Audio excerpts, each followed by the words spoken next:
like addicts.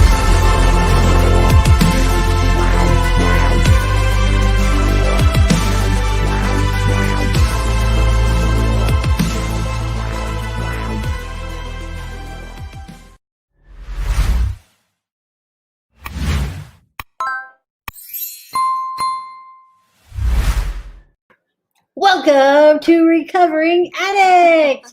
I'm here with my friend Tara. Hello. This is, if you guys remember the other night, Matt, he told his story. This is his beautiful wife. And you may notice that there is no Leonard, as I call him. He has the night off. And y'all get to hear me talk because we are going to share our experience about living with an addict. We have our awesome I Heart My Recovering Addict t-shirts on, which are awesome. They are very cool. Thank you for if you guys want one. Yeah, so I'm married to LT. He was an addict. I was not. If you're new here, Tara, she was married to an addict. You are not. I'm not. No. Not an addict. So if you guys have questions, just put them in the comments. Let us know. We'll answer them the best we can. We'll share our experience. And we will say hi to everybody. We got Elijah. I still can't say your name from yesterday. Ilyasha. That's what I'm going to go with. And I could be way off. Just let me know. We got Penny's in the house. Hi, Penny. And then we got Petey. Good evening, Petey. Got John, Peter, Merck. Hello, everybody. Who's our Facebook user there? Where am I looking again? Just right there. Here? Next one. Christina? Christina, welcome. Or Chris? No, that's not how you say it. Nope, not Christina. I don't know if I pronounced that. Christiane. Jump, I can jump. What up? Hey, Desmond. Aaron, welcome. Marilyn. Big Pump Meadows. Brittany. Hey, everybody. Hey, Felice, I'm putting together a special package for y'all from New Mexico. It better be aliens. I'm just saying, because that would be awesome. Let it fly. But remember, there are no victims, only volunteers. Very, very true. Hi from Canada. Who's from Canada? Is that Daryl? Daryl? Welcome, our Canadian friend. Dawn, hello. They said, hello, Tara. Glad to see new faces on the show. Carol, what's up? And Nancy, welcome, everybody. We're glad you're here. Glad you came to join us. If you're just jumping on, I know that you don't see a LT on the screen. He's got the night off. Hi, Cherie and Aubrey. Your shirts are in the mail on their way to Australia. Both going to Aubrey's house. So cool. Because it was cheaper. Sorry, Cherie. Hi, Nancy. But me and Tara, we're going to share our experience. But before we do, I am going to read Colossians chapter 3. And I wanted to share this first because this is what got me personally through a lot of really tough times. And I don't know if it will be helpful to anyone else out there, but I'm going to share it. It says, let's start on verse 5. It says, put to death, therefore, what is earthly in you, sexual immorality, impurity, passion, evil desire, and covetousness, which is idolatry. On account of these, the wrath of God is coming. In these you too once walked, but when you were living in them. But now, this is one of the important parts that got me. But now you must put them all away. Anger, wrath, malice, slander, and obscene talk from your mouth. Do not lie to one another, seeing that you have put off the old self with its practices and have put on the new self, which is being renewed in knowledge after the image of your Creator. And that part got me because during our whole stint through addiction and many other things, I would find myself getting very, very, very angry, like extremely angry. And so I would just like read this verse over and over and over and over and over. because the next part, it says, put on then as God's chosen ones, holy and beloved, compassionate hearts, kindness, humility, meekness, and patience, bearing with one another, and if one has a complaint against another, forgiving each other. As the Lord has forgiven you, so you also must forgive. And above all these, put on love, which binds everything together in perfect harmony. And let the peace of Christ rule in your hearts, to which indeed you are called in one body, and be thankful. So that's something I read over and over. As soon as I would start to feel angry, I'd be like, put on my compassionate heart, kindness. Sometimes it was too late. Sometimes I had already tossed the laundry basket. But anyways, I just thought I'd share that first because that got me through a lot of really tough times. Sorry, I'm reading and talking. You have to give it to her. You won't fit in it. Aubrey, you have to give Cherie her shirt. Hey, Alicia. Hi, Sky. Just don't forget to spank that like button for the spouses. Thank you, Teeter. Whoop it real good. All right, so I guess I'll just start sharing. I don't even know where to begin. At the beginning. So me and LT have been together for 15 years. Amos is just a wee little 14 years. Amos is just a wee little baby, and so is Zylan. Amos was a year and a half when I met him, and Zylan was 6 months old. And that's when they became my little babies. LT was just going through a divorce. And you guys well heard LT's story where he was in. Oh, don't say that. That's Amos over there in the background. But LT's story where he went to jail. So after he was in jail, he got married. And so I met LT when he was going through his divorce because we had a mutual friend, and my friend would babysit Zylan. So we started hanging out. Marilyn, that was Colossians chapter 3, verse 5. One of the best ones. I'm going to get Colossians tattooed here one day. So I met him when he was going through his divorce. This is after he had did his whole stint in jail and was clean and was going to church and all the things and going through a rough time with his marriage. And at this time, I didn't know that he was really an addict. I had heard his stories, like of jail, and that he got in trouble with meth because he told me all that stuff. But the LT I met wasn't addicted to anything. He smoked pot every once in a while, or daily at work, but that was about it. So he was chill and nice, and I don't know. I didn't really think of an addict. Yeah, didn't never really hit me that, oh, he might be an addict. So we got married after Linky was born. And through this time, he smoked every once in a while. Well, he didn't smoke every once in a while. He smoked every day. But he would drink every once in a while. Like on the weekends, he would drink. He would have his tequila. But it was never like a huge issue until probably maybe a little over 5 years ago, I would probably say, is when he would like start off just drinking on the weekends, and then it would turn into drinking every night. And I'd be like, hey, can we just take a break from the drinking for a while? And they'd be like, yeah. And so he would quit for a little bit, and then he'd start on the weekends, and then it would be every night. I'd be like, oh, we just did this, you're drinking a lot again. And then he'd quit for a little while again, and then it would happen again.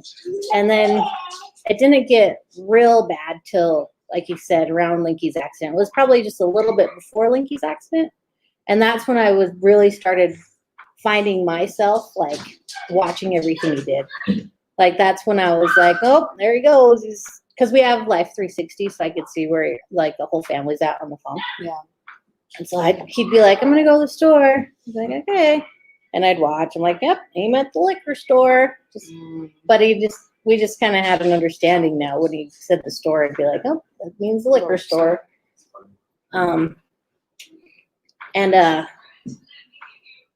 Yeah, so that's when I found myself really watching everything he did. And I'd watch our bank account and see how much he was spending on it, like every day, because it gets to be a lot of money. I'd be like, because like one year it was like, this is crazy that I know this because I was a psycho about it. I felt like I was becoming crazy about it.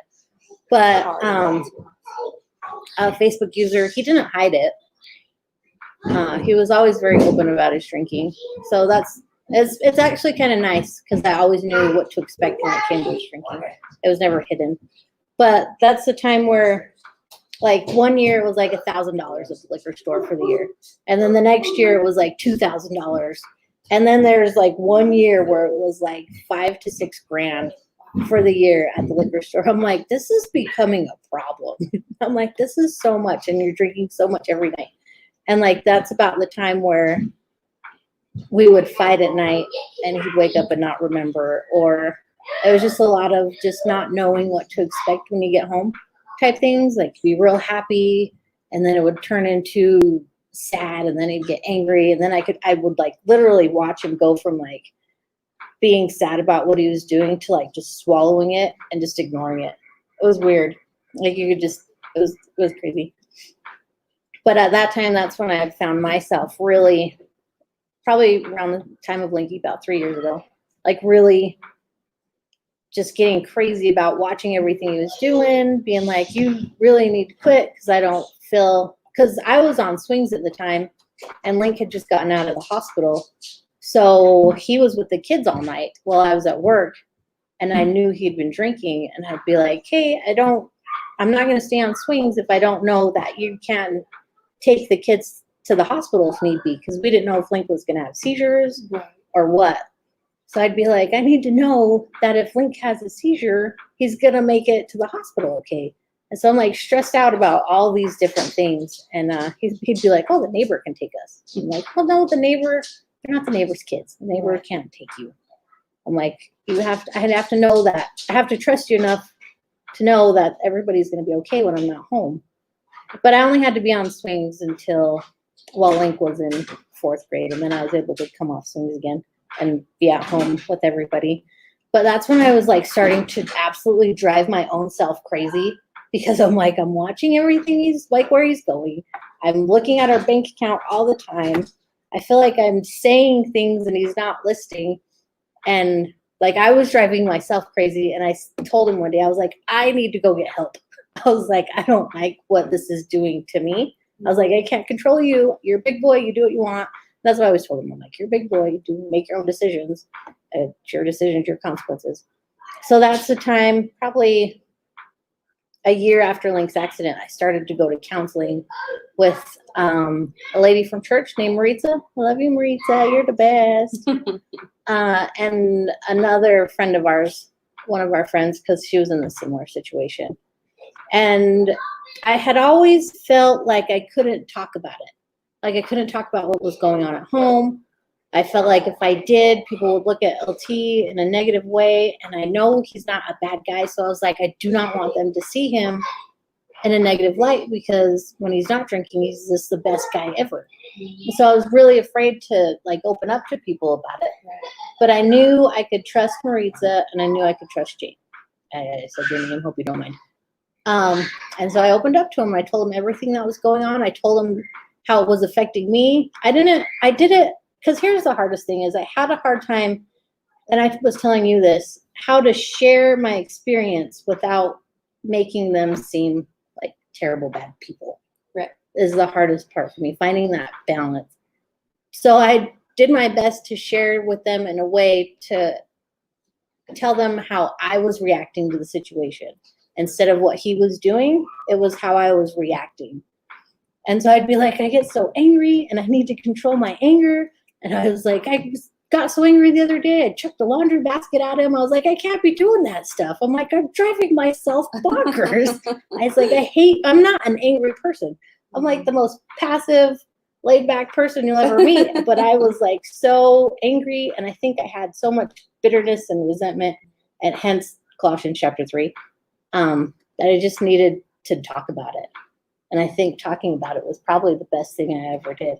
And then we went through this Excellent Wife book that I've showed you guys before. And this talked me through my resentments and how not to be bitter and how to love him unconditionally, because it talks about how love is a choice. Like, I might be angry now, but I still love him. And so I did my best to, I think after that, after I went to counseling, things for me started to turn around, because I realized everything was on him. And that's when I started setting my boundaries and was like, I'm not going to cater to him anymore. If we go somewhere and he's drinking and he doesn't want to come home and it's like midnight and I want to go home, we're going to go home and he's going to have to find a ride. So it was like things like that, where I just quit catering and trying to make him do things he didn't want to do, I guess. And I quit pushing him about it, and I quit bugging him, because he got to a point where he's like, I'll just taper again. And I was like, okay. And then I didn't push it. I would just ask, I'd say, how's the taper going? As I'm watching him buy like High Point beer. But I was like, I'm not gonna point that out. I'm just gonna ask. And finally he was like, don't ask me anymore. He's like, I'll handle it. I was like, okay, I'm not gonna ask you anymore. You can handle it. You're better than me. My approach is a little different. So I just that's when I really backed off and was like, and I told him too, I was like, because the book was like, you address an issue once and that's enough. You don't just keep pushing the issue. Like, if something changes and there's something new to the issue, then you reapproach it. But I was like, hey, I'll do what it says. Yeah. And so one time, and then I was like, what did I say? I talked to him one night and I was like, I'm not going to push anymore and ask you any more questions. It was after that. But if you ask me, I'm going to be brutally honest. Like, if you bring up the subject about your drinking, I will not hold back. I will tell you exactly how I feel. And he's like, okay. So that was our understanding. So whenever he brought it up, I was like, here's exactly how I feel about it.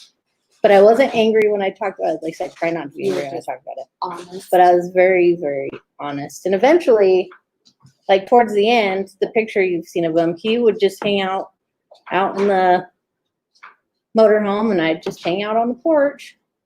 And that was like our life for a little bit. And I just make sure the kids were safe. Like, if we get too drunk and start talking about things that I'm like, God, that's enough. Go outside and play with your friends. That was where I'd step in. But I'm guessing it somewhat worked, because he realized that he needed help and went and got it. Yeah. After, that's Dad. That's cute, man. Yeah, and then towards the end, he realized he had an issue. And as soon as he was like, because I was at work when it happened, I had no idea. I knew he had been kind of researching places, and I was like, cool. And I wasn't pushing it. I was just like, cool, if you're going to research it, you do your thing. Because he didn't want to hear anything I had to say about places to go. So I didn't even bring it up. But I was like, cool, he's researching it. If he needs help, I'll help him. I'll look up whatever he needs. And he found a place. And then that day he called his dad. And his dad called me at work and was like, oh, I'm taking LT to a rehab. I was like, what? He's like, yeah, we're going. I was like, cool, let me know how it goes. Well, because I was at work. I just stayed at work. Yeah. Because they had it handled. And then he called me again. He's like, he's too drunk, so we're going to go to the motel and sleep it off. I was like, cool, I'm off work. I'll meet you there. So I met him at the hotel, got him some McDonald's, got him something to eat. Sorry, I'm reading. Got him something to eat. He sobered up, and we took him and dropped him off at rehab. And so every night he was in rehab, I'd leave work an hour early, because you can only visit for an hour between 2 and 3, I think it was. So I'd leave work every day for an hour, get the kids, and we'd go sit with him for an hour, then come home at night. And then he contemplated what kind of IOP he wanted, and he decided the one up there. And I was like, whatever you need to do, I'll support it 100%. I was like, I'll take care of the kids at night. Like, not an issue. Do what you need to do. So we did that. And I just try to be as supportive as possible and not in a pushy kind of way. And hopefully I'm doing okay. I try. It seems like it. There's still always those little triggers where it's like, whew. Like when he first started and he would go to treatment, I was still had that little tinge to watch where he was going. Yeah. But I'd put my phone away and be like, nope. He says he's going. That's where he's going. The trust is hard for sure. Yeah.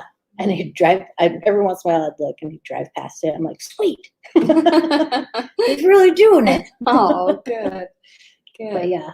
Did you ever like feel like this is something I can't do and you wanted to wash your hands of it all, or?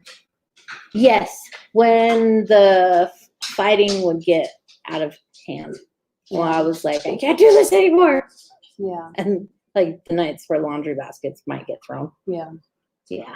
Or there was some nights, because I don't know how y'all are when you drink, but when he drinks too much, he doesn't sleep.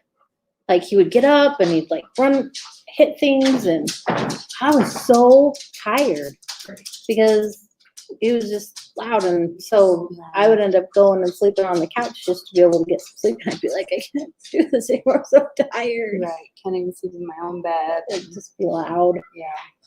It's hard. Yeah. Let's go. Wasn't sure anybody had questions. What was the book? It was called The Excellent Wife by Martha Peace. Oh, thanks, Penny. Penny got it. Yes, we can only control ourself.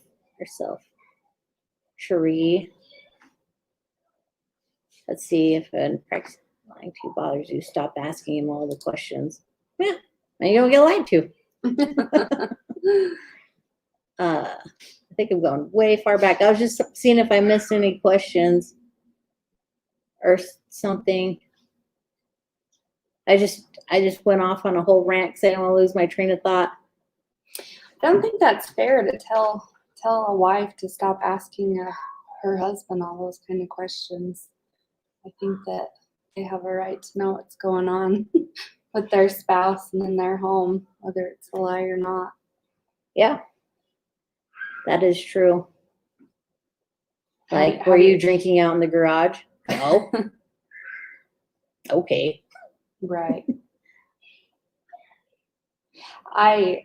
I knew Matt, and he would definitely be lying to me, and I still couldn't stop asking. Yeah. I'm talking quiet? Okay. Well, I'll be loud. Hold on. Everyone's addiction story is so different, but ultimately it's the person in addiction that has to realize they need to change. Yeah, and there's things the spouse can do to help them realize that. Amber from Put the Shovel Down, she puts it really great about how to step out of the way so that they can see their problem. Because a lot of times they like to sit there and pick fights with you so that they can blame their problems on a spouse or a mom or a dad or whoever. But she shows you how to step out of the way so the only person to blame is themselves. Please, I've been there. It's extremely heartbreaking and powerless to love an addict. It is very, very heartbreaking. I remember this one time, I don't know why it bugged me so bad, but sorry, Penny Mark, but Mark's sister had committed suicide. And he's like, I don't know how anybody can do that. And I was just instantly angry. I'm like, that's what you're doing. I'm like, you're right now killing yourself. I'm like, I don't know any nicer way to say it, but that's what's happening. And it's heartbreaking to watch you do it. Like, that's how bluntly honest sometimes I felt like I needed to be. And maybe it was too much. I don't know. But some things I just felt like needed to be said just to get the point across about just the heart. It's heartbreaking. It is. Like, I've never experienced, well, besides Linky, like anything so heartbreaking.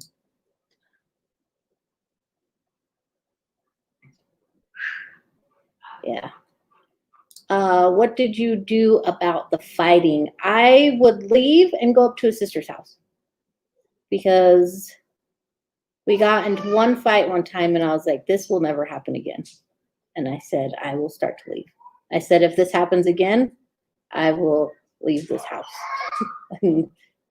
So when I knew it was getting to the point where there was no reasoning anymore, I would just leave and go up to his sister's house. And she was very kind. Ever sniff and kiss LT? Have you ever sniff and kiss LT there, Felice from Utah? What's a sniff and kiss? I don't know if I want to I feel like the answer is no.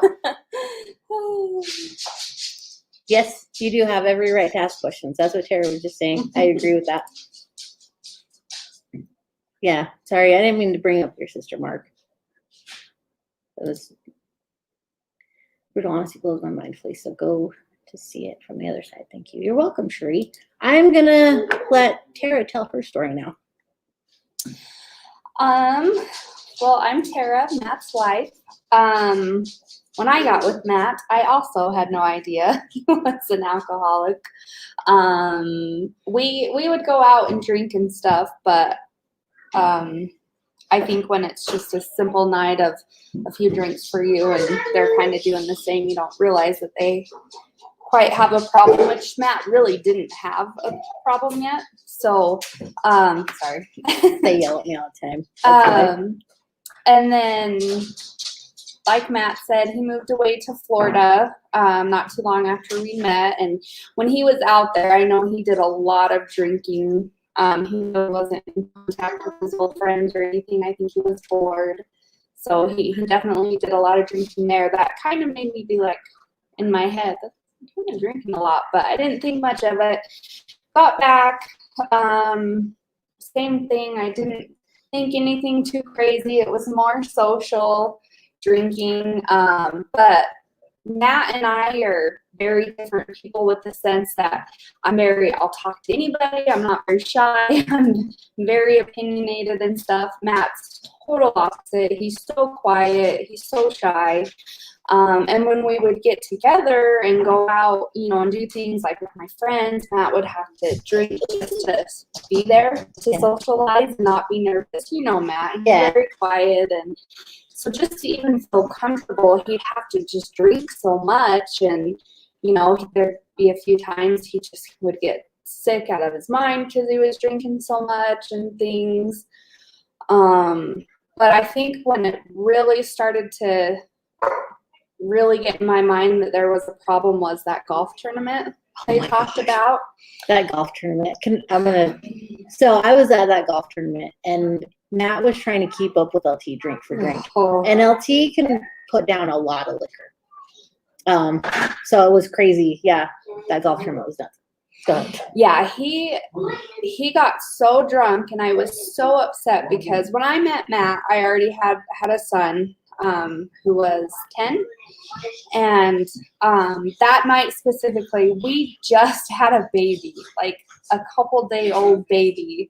So I'm a hormonal mess anyways, just had a baby. But Quinlan had a birthday party that night to go to that Matt was supposed to take him to. And obviously he couldn't. He came home so sloshed, walking all over, like he could barely stand. He had no clue what was going on. Like my son was like, "Mom, what is wrong with him?" And he's like, "I got to get to this birthday party." So I had to end up packing up this brand new baby, taking him there. I was like, "Matt, just go to bed." And I just was so upset that he could, why would you do that? That is so irresponsible. And you knew what was going on. I had to take him home. I was just hoping I dropped him off at the right house. Yeah, because you didn't even know. I was like, well, I know. I was like, hopefully that's your house. How did you even get here? It just was awful. And there was a few of those times started happening. And then I had no idea that he had liquor hidden in the garage. No idea. But I would smell it. He just said, that's what the, where'd you go, Aubrey? No. Yeah. The sniff, the breath. The sniff and kiss. Yeah, no, I never did that because I could just tell. Yeah. See it in his eyes. I didn't do that either because didn't realize there was such a problem. But we would just be talking and I could smell it. And I would look at him and I was like, "Have you been drinking?" "No, I haven't been drinking." And I was like, "I can smell it." No, and as a wife, that is so hard because he's lying, but you can't prove it. Yeah. So what do? Keep nitpicking, keep, looking for something. And, so I would bring it up when he would, when I would smell it. But the other thing is I grew up in a home where my parents drank and stuff, but not a lot. We have plenty of alcoholics. addicts in our family, and my parents were determined for their kids not to end up that way because of their own family and stuff. So my parents were, they were very strict about, they wouldn't sit there and like drink a bunch around us, a beer here and there, you know, but it was not a normal thing in my house that you would like come home after work and have a glass of, you know, wine or beer, scotch or whatever. Well, Matt wanted that glass every night, you know, whiskey, scotch on the rocks. And it bothered me because I was like, that's not normal to me. And that's not what I want my kids to find normal. Right. So that became our biggest argument, because I was like, why do you need to have a drink every day? That's not what you do. And that's not what I want my kids to do, you know? And so it just kept going from there. And then, like Matt was saying the other night, that day that I got vertigo and he stayed home, and he came in from the garage after drinking all day. I had no idea. I was working, and he crashed. I had to wake him up, and I was like, babe, go get the kids, you know? And I just thought he was tired. I didn't sit there and talk to him to even be able to smell it. Again, I was working. And then he comes back from getting the kids, and he was acting a little weird. And I was kind of like, what is going on? And then my son, Quinlan, had a baseball game that night, who Matt's assistant coach to. And they go to leave. And then a few minutes later, me and the other kids went, and I couldn't find my car keys, and Matt had used my car to take the kids. And I was like, where are my keys? And he's like, I don't know. And I'm like, how did you were just there? So he came back, and then that's when I could tell he was absolutely plowed. And I was so upset because I had known then and there that he drove with my kids in the car. Yeah. At this time, I couldn't get into it with them. We had to get to the game. So I drove the kids to the game. I said, do whatever you want, like whatever. He ended up driving to the game too. And again, Matt's very quiet. Even as a coach, he'll say a few things here and there, you know.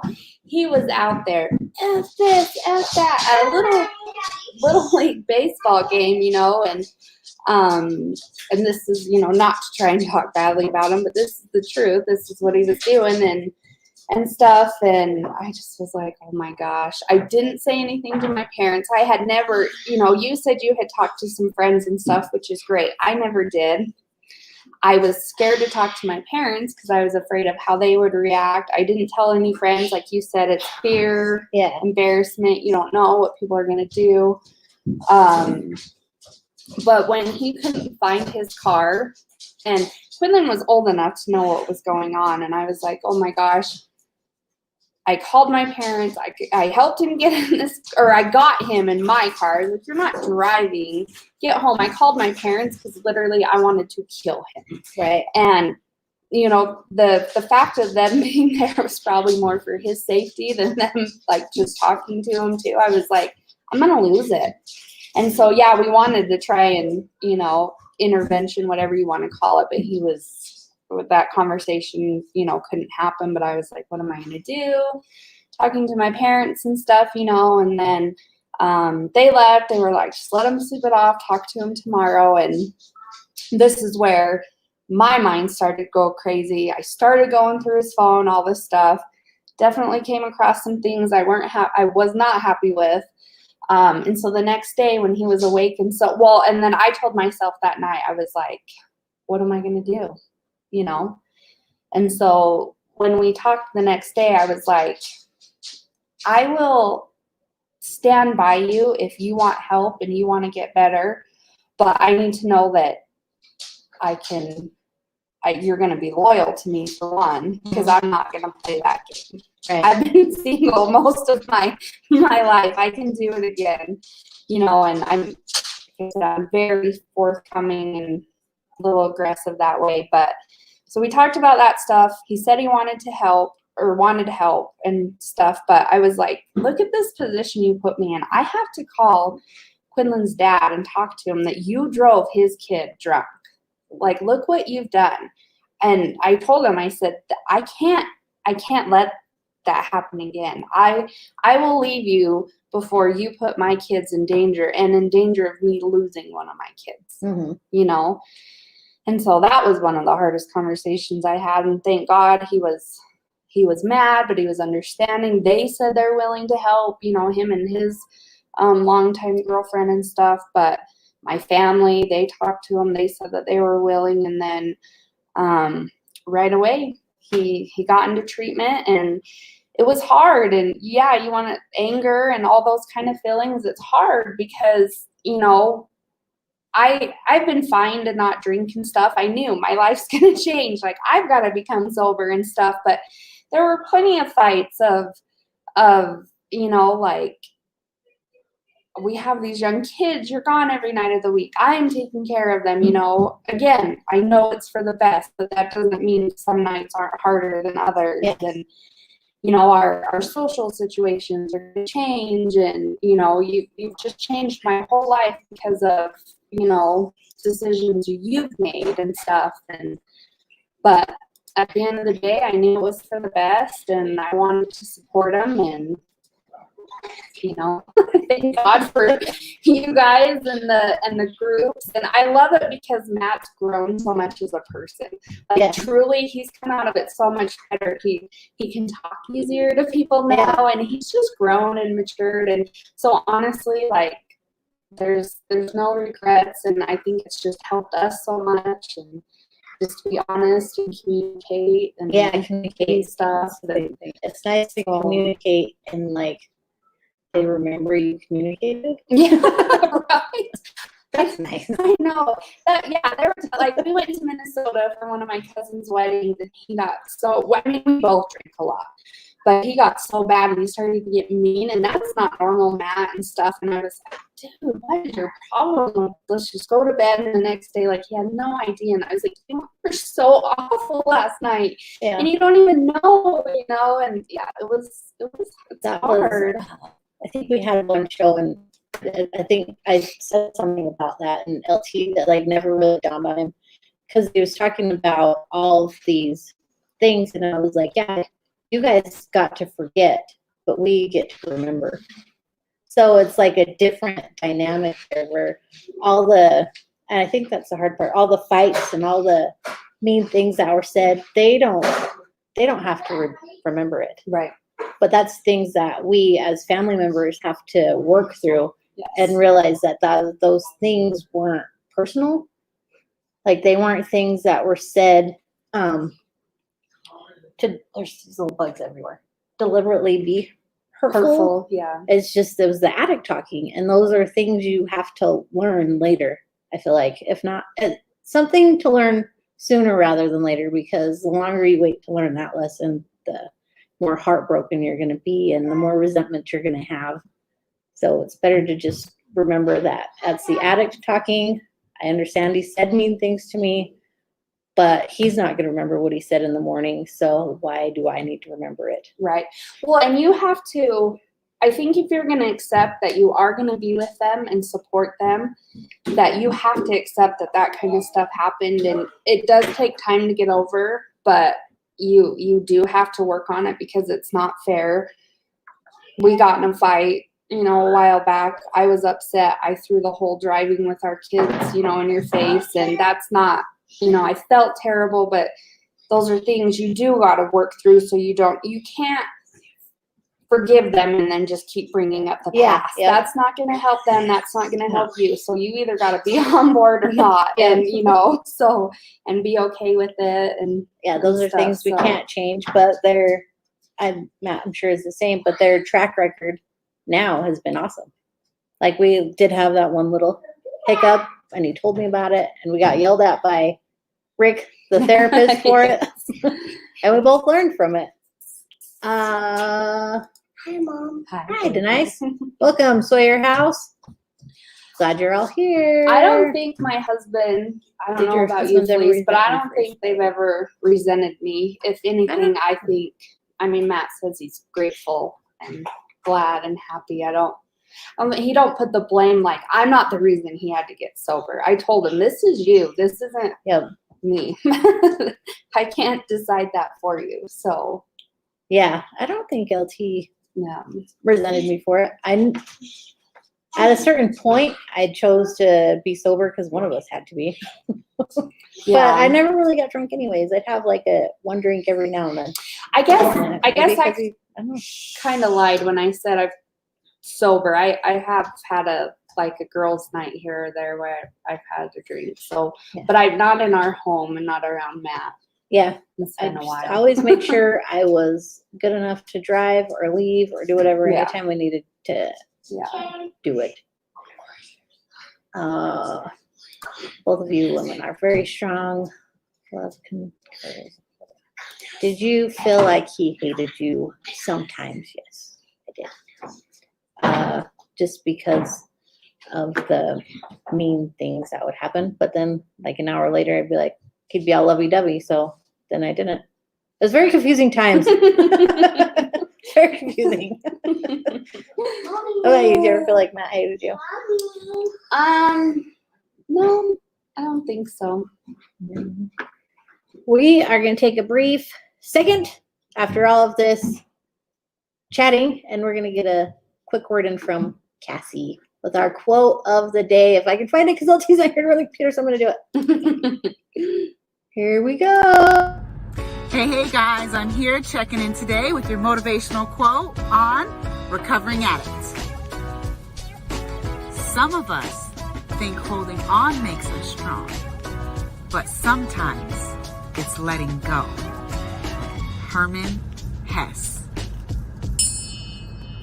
And as always, you guys know what to do. Let's bring it together and continue to spread that love.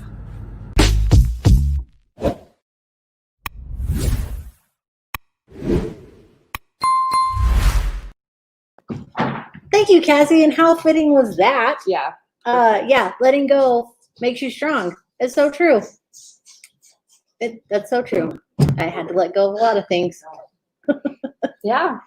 It's hard for sure. And you have to put your trust in the system and in the process. You know, there would be nights I would be like, I love everybody in that group, but there would be nights where I'd be like, these guys don't even know, like, they don't know us and they don't know what they're talking about. And, you know, are you sure this is right? And it's hard. It's a long process. And, you know, I know it's so good for those people and all the experiences, and I'm so grateful for it. But when you're living through it, it's hard to trust that it's the right thing and it's working and, you know, not get angry. There were times where I felt like, well, you're telling them everything, you know, have you told me all of that? I feel like you're turning to your group instead of your wife and stuff. So,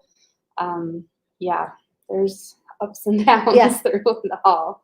Yeah. I would feel like getting those same feelings and then just have to push them out. Be like, that's what he needs. He needs that. And a long time ago, I felt like I realized he doesn't always need me. And that's kind of hard being the spouse. Right. Because you feel like it's your best friend. You guys should lean on everything, like each other for everything. But there are certain things that I just don't relate to. And he can't confide in me the same way he can confide in Matt. Right. Like, he can tell Matt things and Matt understands. Or if he tells me, I'm like, oh, cool. Like, good job. Good job, babe. Yes, for sure. So I'm glad that he does have people like Matt and people like everybody on here who relates and can give him that encouragement that he needs from a peer that's been through it. Right. Just like we can. Or, you know, from a different view. And absolutely. Like the family members who are recovering, like they are going to understand what we went through. Like somebody else, like Tara, would understand what I went through. So you just need those people in your life. For sure. We'll look at some comments here for a second. My ex used Xanax and he would say things that I would never forget. And I can't. They were worse things I've ever heard. And I never remember, and I don't think I could ever let them go. And that is the issue, because you gotta let those things go, Aaron. Like, you can't control what comes out of his mouth, but you can control how you feel about it. And you can, because I've heard some very hurtful things too. But what it's just hurting me if I hold on to it. It doesn't hurt anybody else. It doesn't hurt him. Right. Whether you're together anymore or not, if you're still together, obviously that's going to cause problems. But if you're not, it's time to let go of that too and realize that whatever he said, you can't let those words and things hold that hate and hurt in your heart. It's not worth it. Yeah. It just causes resentment and anger. Mm-hmm. It'll carry on into next relationships and the trust and things. You got to learn to let it go for sure. And it's a process. It takes time. Wow. Even in my addiction, I always said it's harder for a loved one as an addict than an addict. We get to escape our pain, then they have to deal with it. Yeah. I feel like that's true to a point. I think now that he's sober, he's learning how to deal with some pain too. Probably without having the alcohol to fall back on.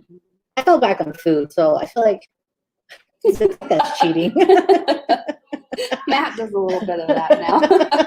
Replaced it with a little bit of sweets and soda, but they have their regrets.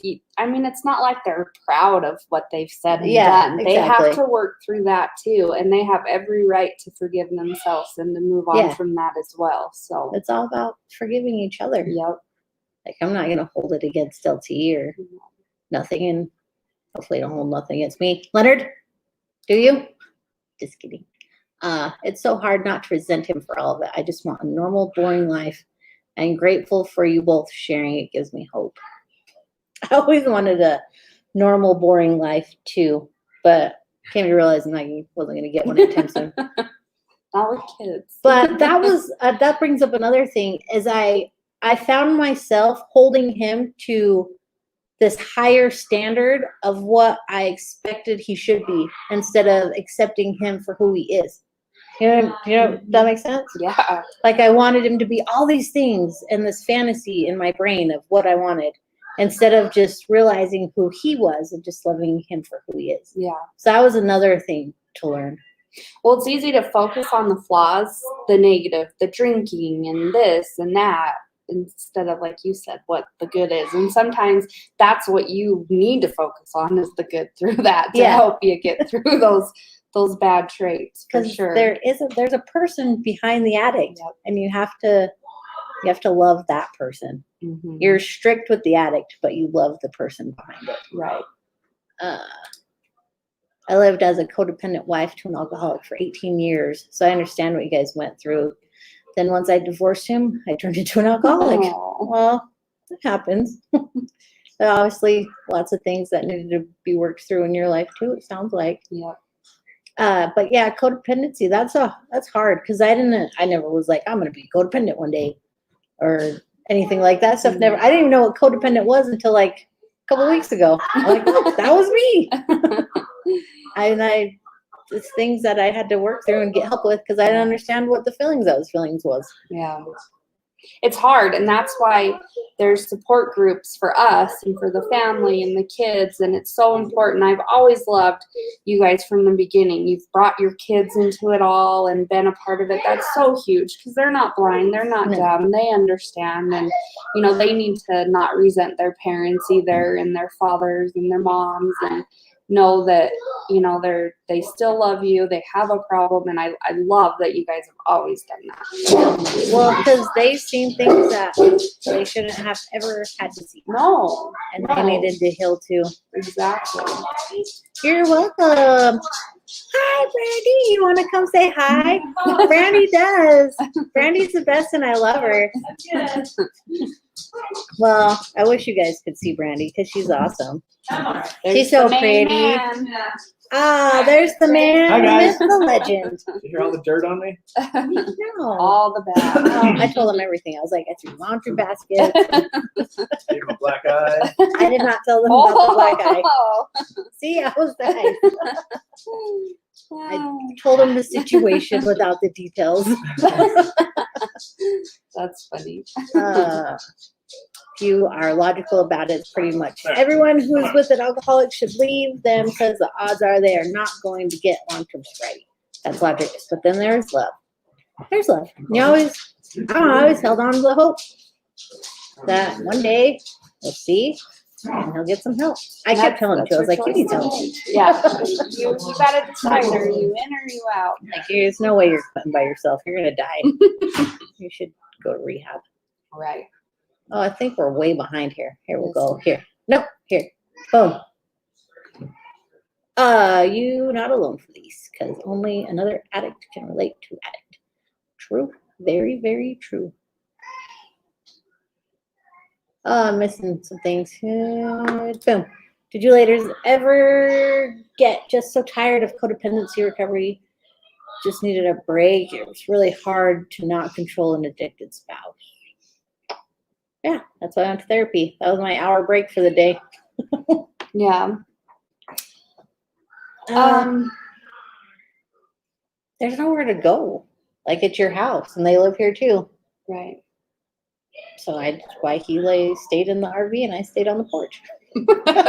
Well, that's hard too when you have kids to pack them all up. I think we all do need, a break, obviously, whether it's you go take a few minutes by yourself, take a bath. I mean, we all need to take care of ourselves. I cried a lot in the shower. Yeah.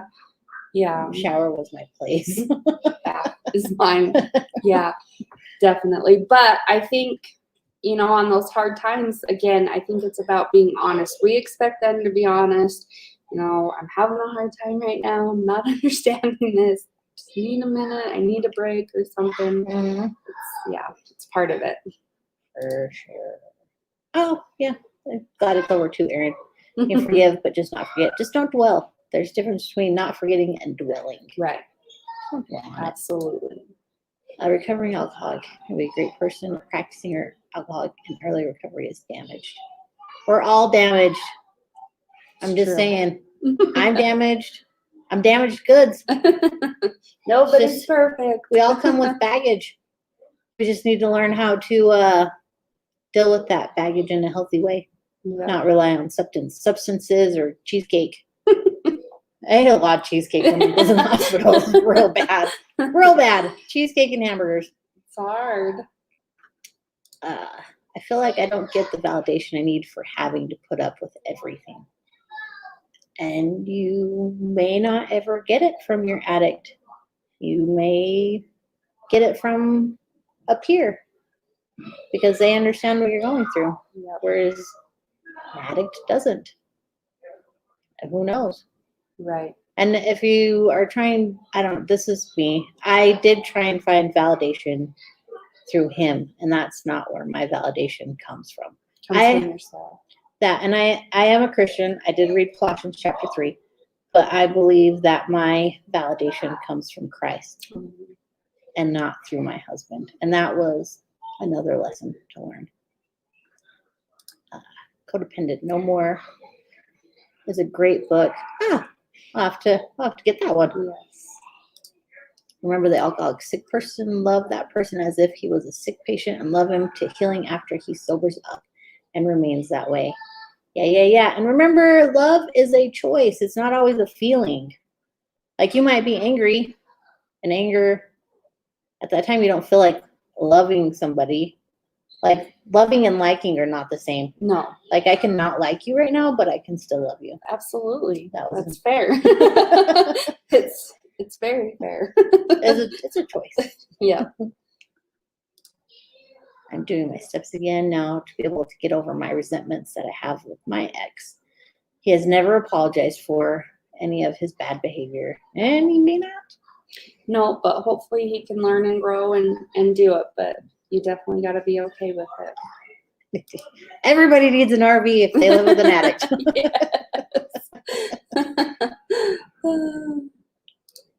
My ex-wife said she loved me but hated what I'd become. I can relate to your ex-wife right there. Yeah. Because become just a totally different person. Like, they're like one person through the day, and then at night, a totally different person. Well, there can be better. Yeah. You're like, why are you doing this? You're better than this, and you're hurting yourself, and you're hurting the family, and it's hard to even grasp. It almost doesn't make sense to, people like us, because it's like we choose not to do that, Yeah. But, yeah, it's got to take that step back and remember it's not them. Just know there is a good person back there. They just need help Yep. and love. I feel like love goes a long way. Mm-hmm. So awesome what y'all have overcome. Thank you. You're welcome. Thank you, Dawn. Agree, Ingrid. Very compassionate women. You guys are so sweet. Till you see me punch him in the eye. How's that for compassion? Not So perfect either. I'm going to clarify this punched him in the Yeah, eye I thing. want to hear this. I haven't heard this yet. We were in an argument, and when he would argue, he would get very in your face. And so I go fight or flight. First thing I do is try and get away. That's what I do. That's just human nature. I feel like I would like get, and I was close to the door. I was like on my way out, and he's very pushy. And so the next thing to do, because I couldn't get to the door, was to fight. So I smacked him right in the head a couple times, and one of them came down, hit him right in the eye, and he had to explain why he had a black eye. Well, he wouldn't leave you alone. And I was like, just stop. You need to go. I tried to get away, and then he got a black eye. That was actually the fight where I was like, this can never happen again. Yeah. If this ever happens again, I'm done. I'm out of here. I said, I'm not going to divorce you, but I will not be in this house. Like, Yeah. I can't be like that. I can't be like that. Well, and it's good. Everybody needs to know their boundaries too. So, if you're the type that you're going to start to say things that you're going to regret, take that few minutes away, and It's when things start getting heated up, whether it's sober or not, you got to know. And being the sober one, I feel like it's your responsibility to leave. To make those smarter To make those decisions Yeah. because they do not back down. Their mind gets one-track mind. Right. That's what happens, one-track mind. And it doesn't stop, and it doesn't stop, and they push, and they nag, and they push, and they nag, and you just have to leave. Right. You can't And you keep can talk about it the going. next morning. Yeah. That's the hard part, because a lot of times he knew exactly what buttons to push to just make me instantly angry. And then I was like, okay, I'm out of here. Right. I'm not going to do this. Sometimes he got me, and that's when the laundry baskets got thrown. I went to rehab for 33 days, got out, been through. I missed my daughter. CPS took my child. I started going to meetings again, and I needed this. Thanks, ladies. Y'all had to Zoom. Sometimes I jump on with LT Zoom, but I don't have one. No. There are Zoom meetings though, and Yeah. definitely keep going. That's awesome. Let's see. I was an adult in LT meeting once when the real adult didn't make it. Very interesting. Only had to get them focused on themselves and what they are doing once. Yep. PD, thank you. You're welcome. We do recover better together because we Yes. all get hurt together and we all need to heal together. And it's a family affair. Yes. Mm-hmm. That's the only place you need it. Or your higher power, whatever Yeah. it may be. Mine happens to be Christ. That's all I need. Those buttons. What? As she said, those buttons up. Yeah, those buttons. So true. They're tricky. And I'm sure I know exactly which buttons to push to make him just as angry. Just got to learn not to push them. It's like a big giant red button that says do not push. And you're like,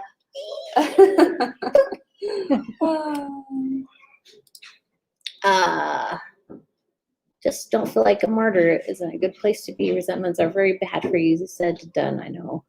But you need to get there. Yeah, easier said than done. Resentment is a very hard thing to get over, but it, like just like AA says, it's like the worst thing to have is resentments. It's like the root of most problems. Absolutely. Yes, divorce for us was not an option, but we did separate, and we needed, I feel. Yeah, sometimes that's a boundary you have to draw Absolutely. in order to, sometimes even just to open their eyes to things that could be lost and give them a reason why. Yep. For sure. I agree. And I still think too, like I said, for myself at least, I had that conversation.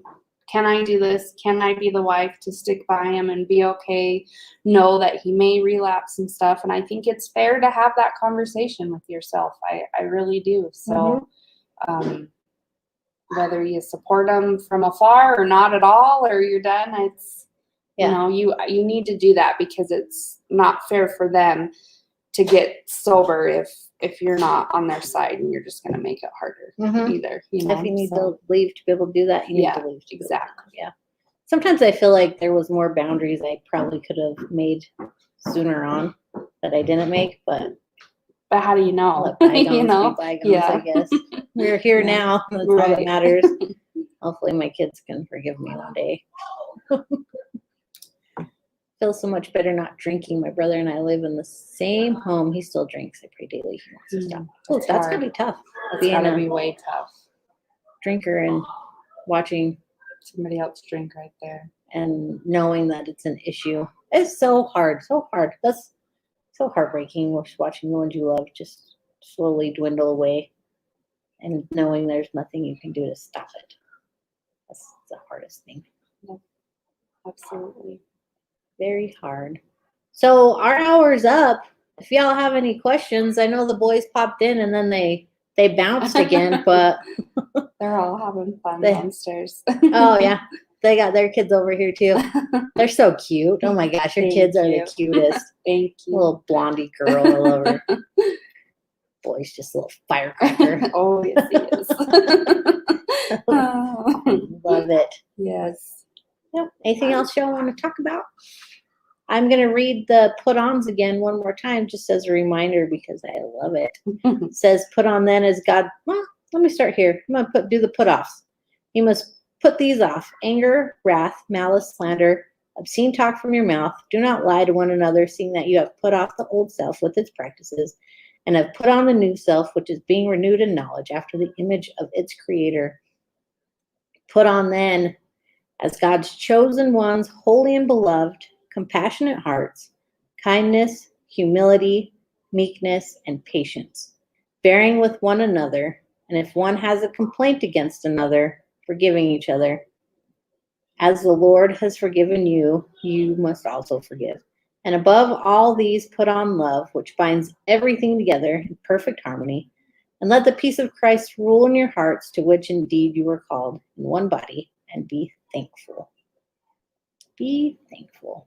The gratitude list. I love it. Amen. Amen. Well, shall we pray? I don't see any comments or questions. We'll end with the same serenity prayer. I usually follow LT's lead, so we'll see what happens. I'll follow your lead. No, don't go. But our time is up. So It was God. fun though. Thank you for having me. Oh, is there I loved any it. last I words loved that it. you'd like to say? No, just thank you and keep on trucking on, everybody. It's always worth the fight, one day at a time. So Yes, one day at a time. All right, God, grant me the serenity to accept the things I cannot change, the courage to change the things I can, and the wisdom to know the difference. Amen. Do you both do your own program individually, like not doing each other's program? You're talking like me and LT? LT works his own program, and I work mine. I don't do Al-Anon though. I just study the Bible. It's kind of the same, but different. yeah. How about you? No. No, I just yeah, he just has his program. pretty much. Mhm. That's good too. Yeah. Thank you, everybody. It was a pleasure. I'm glad Tara was here with me, or I'd have just been like, I don't know. I don't know what to talk about. I loved it. Thank And you. thank you, Cherie. All right. Good night. Have a good weekend. Like those in Australia, it's already the weekend. Oh, Like yeah. me. All right. Goodbye. Bye. There's an outro. Hold on. I got this. Nope. I don't know which one it is. All right. I'm just going to click end.